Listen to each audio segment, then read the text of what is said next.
right, friends, hello and welcome back to my YouTube channel, A Radical Relationship, where we are talking all things faith and all things lifestyle. We're back this week as we're continuing to wrap up our series from the book Wisdom from Women in the Bible. Hopefully, as you all have been following along, you are really being able to identify parts of your stories as we explore the stories of these women and their courage, their faith in God, their persistence, and their perseverance as well. And today is going to be a great story about faith. Today we are talking about Mary, the mother of Jesus, Mary, okay? And her chapter in the book is Don't Miss Your Moment with God. Like, hello, off rip, that just sounds so like, man, okay, she about to come with something real deep.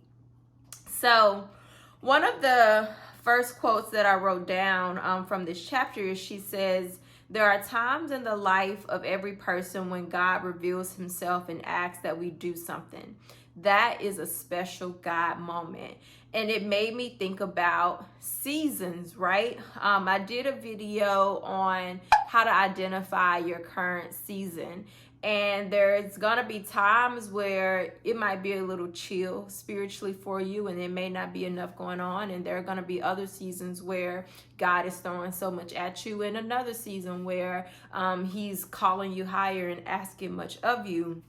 But she says that it's a special God moment, to have that moment where God asks you to do something and come alongside him and be a partner in his plan. That's amazing. Mary was the mother of Jesus, okay? And so the backstory is that when the angel Gabriel appeared to Mary and told her what was going to happen, one, she was a teenage girl. Two, she was engaged to be married to Joseph, not yet married. And so this was going to look real crazy for her to get pregnant, not having had sex with Joseph. The accusations were going to start. Joseph was going to have some doubts, all of that. And so there's a portion in the chapter where I wrote down that because what was about to happen was so crazy, she immediately started to wonder what others would think, because from the outside looking in, I'm sure people were going to be like, okay, what the heck is going on here? And so it made me think about how, sometimes we just have to be okay with that. Sometimes if we are truly connected with God and we feel like we've heard from God directly in whatever direction is the direction that he's pushing us in, we have to be okay with the fact that sometimes it's going to look crazy. Sometimes it's going to sound crazy, to people. And it is what it is, eventually they'll see the ending and everything that God intended for it to be, everything that comes forth. But along the journey, people just may not understand, and they may not believe you, and they may think you're a little bit crazy, but that's okay. And she also mentioned that it was in her power to say no. And I was like, God works like that. Like, he is the God of free will. Because just like us, especially as women, like, God also wants to be chosen. He doesn't want to force us. And so to even think about the fact that, like, okay, she could have said no, which I've never thought about. I don't think I've ever thought about Mary having any kind of option, but she did. And she doubted, and she had worries, and she had fears, but she was still obedient. And so that reminds me of like a popular quote that I've read that says, do it scared. Do it scared. Because if you're waiting to feel different, that day may not come, but do it anyway, because what's the worst that could happen? So I'm going to go to page 105, and I'm going to go through some of these God moment characteristics that is outlined. So how to identify God moments.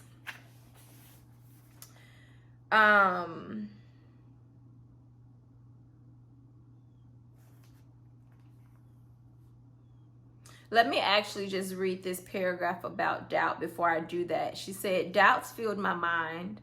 I could think of dozens of reasons to say no to God, but my heart told me to say yes because I loved him. So in spite of my fears, my doubts, my questions about the future, I said yes. I didn't know how things would turn out, but I put myself into the hands of God anyway because I trusted him. Ain't that so good? I put myself into the hands of God anyway because I trusted him. Not my emotions, not my feelings, not my doubts, not my fears. I trusted him. I think that's amazing. So some of the ways that she talks about identifying God moments and characteristics of God moments, they are initiated by God, not us. I talked a little bit about that in my last video about moving, where I said that I knew this had to be a God thing because the idea was never mine. Like, it was never a part of the plan for me. It was literally like a desire that God himself placed in me. They are unanticipated. Same thing with moving home. Like, all of a sudden it's like, oh wait, I think I like was not planning for it, was not anticipating it. They are connected to God's favor. I saw that play out so much in my move as well, with just how everything worked out with me being able to get the job that I have. Super smooth process, just God's favor all over the place. They offer insights from God. They are not understood. They are supernatural. They require us to say yes, and they change your life and the lives of others.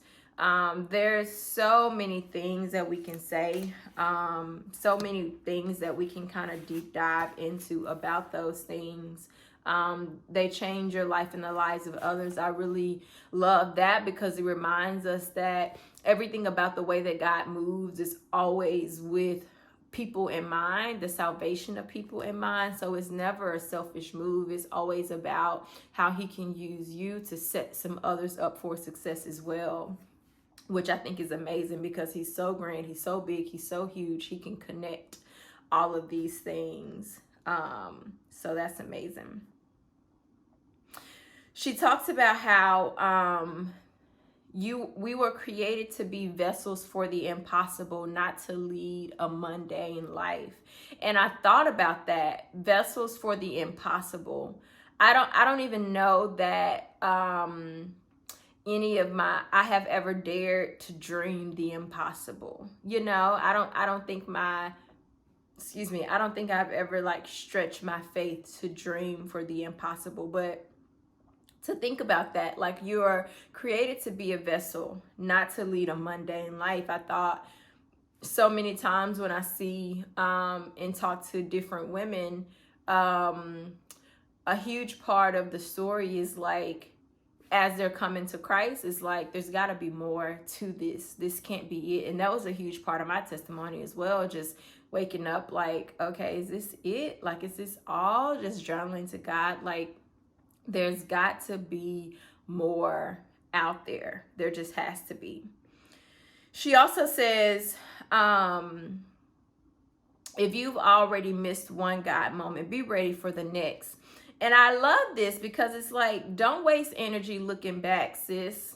Ain't nothing back there. Like, it's not gonna do you any good. And I was having that conversation with an aunt of mine over lunch this week, where I was just saying, like, it's so easy to reflect and fall into the pit of everything that you would have done differently and how life would have been differently if you had just made one different decision. But there's just nothing that you can do about it. Learn from it. If you don't learn from it, then it truly was a waste. But as long as you're learning from that experience, like, we just don't have energy or time to waste looking back. So she says, if you already missed them one time, be sure you don't miss them the next time. Let that be the lesson. Let that propel you forward.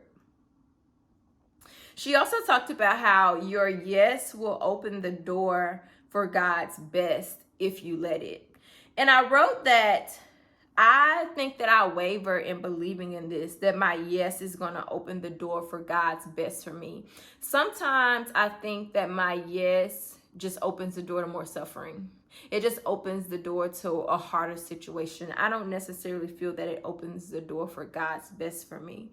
But that's all about perspective, right? Because it can be hard and still be God's best. God's best doesn't necessarily mean easy. And I think that I always kind of correlate the two, but that's just not necessarily true. This prayer that was included in this lesson, money, okay?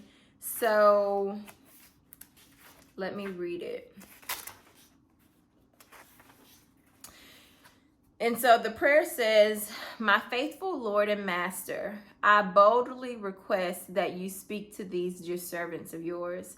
Ask big things of them. Make them uncomfortable. Stretch them in ways that they have no idea you can. And give them the will, the heart, and the faith to say a wholehearted yes to you whenever you ask. May their obedience change not only them, but the world." Amen. She literally prayed, hey, God, ask big things of them. Ask big things of them. I love that. Like, don't come with these little mundane requests, God. No, ask them to do big things. And when they give you their wholehearted yes, allow their obedience to change not only them, but the world. I love that so much. Like, how faith building is that? How amazing is that to say, man, I can trust and believe that my obedience is going to impact lives in a way that changes things. I always think about how my becoming a Christian changes the course of my family for generations to come. Like, it's never going to be the same because of the yes that I gave to God. Never. Like, never going to be the same. You know, it's going to continue to be passed down. And I think that that's just amazing. So, let me be sure I'm not missing anything I wanted to touch on.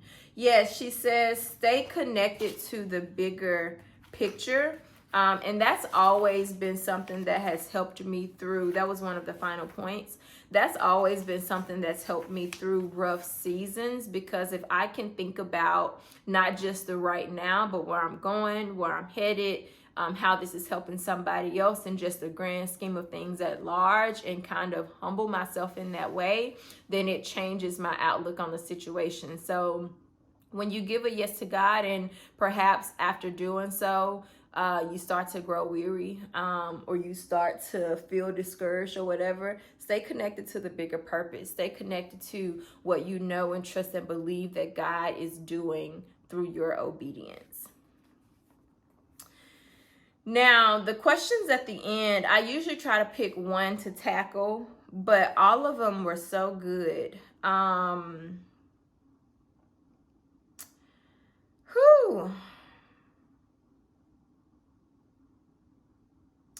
I guess, number one, if you have found yourself in Mary's situation where you believed God was asking you to do something that could turn your entire life upside down, how do you think you would have reacted?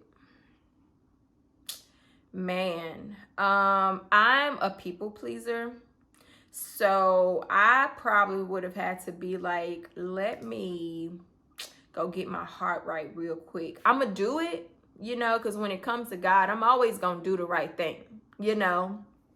But let me go over here and wrestle with this real quick, just to relieve myself of all that, all of the self-image that I'm sacrificing, right? But then it's so crazy because it at the same time, like, I could focus on that, or I could choose to focus on the fact that, like, girl, you giving birth to Christ. Like, you are forever going to be included in the history of Christianity. Like, I could also choose to focus on that. Question number 2 asks, are you naturally more of a dreamer who hopes for the impossible, or a skeptic who is more pragmatic? And I've already said that I don't tend to hope for the impossible. I'm definitely more of a skeptical who is more pragmatic, who's like, I mean, you put in the work, you know, 1 + 1 is 2, you know, just super practical, but not allowing God to move in ways beyond my abilities that blow my mind. So now that I said that out loud, pretty sure a test is coming. Yeah, all of those questions at the end of that chapter are really good. So if y'all have been following along, I would definitely encourage y'all to maybe dive into all of those, because it truly does tug at where your heart is at in trusting God and being obedient to him when it seems a little far-fetched. So check those out. All right. So that is the discussion on Mary. We have 2 more chapters before we wrap up. And I'm so glad that I decided to do this series, because it has been so refreshing looking back at the lives of these women. And per usual, hopefully you all are finding it to be helpful as well. Until next time, fam, we are out. Bye.